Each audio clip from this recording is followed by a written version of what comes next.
మనిషి తనకేం కావాలి అని తను నిర్ణయించుకోవాలి. జీవితంలో ఏంటి మంచి ప్రకాశవంతమైన జీవితాన్ని సూర్యోదయ వేళలో ప్రతినిత్యం గడుపుతున్న భగవంతుడికి కృతజ్ఞత భావం వ్యక్తం చేయాలి. అది మన కర్తవ్యం. తను చేయాల్సిన పనులు యథావిధిగా కొనసాగిస్తూనే ఉండాలి.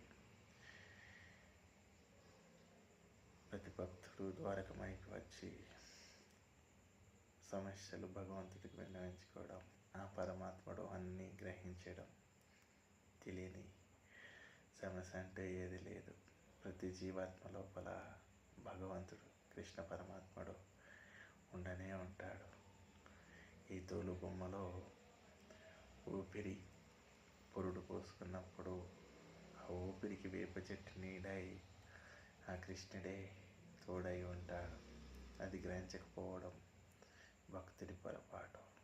స్వయంగా ఆ పరమాత్ముడు, ఆ జగన్నాథుడు ప్రతి జీవాత్మలో కొలువై ఉంటాడు. అదే ద్వారకమై. ఆ ద్వారకమై తలుపులు ఎప్పుడు తెరిచే ఉంటాయి. భక్తితో చూడు. భగవంతుడు ఈ సృష్టిని గౌరవించడానికి, ఈ సృష్టిలో నేనున్నానని తెలుసుకోవడానికి 2 కళ్ళు ఇచ్చాడు. ఈ 2 కళ్ళని మూసుకుంటే పరమాత్ముడు మళ్ళీ 3వ కన్ను ఇచ్చాడు. అది ఓంకారంతో సృష్టించబడింది. ఆ ఓంకారం కనువిప్పైతే భగవంతుడు స్వయంగా ఆశీర్వాదం పొందగలుగుతాడు. కానీ పరమాత్మని చేరుకోవడానికి మనసు అడ్డుపడుతుంది. పరిపరి విధాల మాయ జూదమాడుతుంది. ఆ మాయను జయించడం మనసుకి కష్టమైన పని. తేలికగా భగవంతుని చేరుకోవాలి. భగవంతుడు ఇచ్చే ప్రతిదీ ఫలాన్ని నేను ఆనందంగా అనుభవించాలి. ఏ కష్టం ఉండకూడదు, కర్మ ఉండకూడదు. స్వయంగా కృష్ణుడే వచ్చి పంచభక్ష పరమాలు పంచిపెడితే చాలని కోరుకుంటుంది మనసు. మాయాబంధంలో చిక్కుకోకూడదు. తనకి ఏం కావాలి అనేది, పరమాత్ముడు ఏమిస్తే నేను పరమాత్మని సన్నిధానాన్ని చేరుకుంటాననే లక్ష్యం. భక్తి సాగరం. భక్తి భగవంతుడి పట్ల శ్రద్ధ, సబూరి, తనకు తాను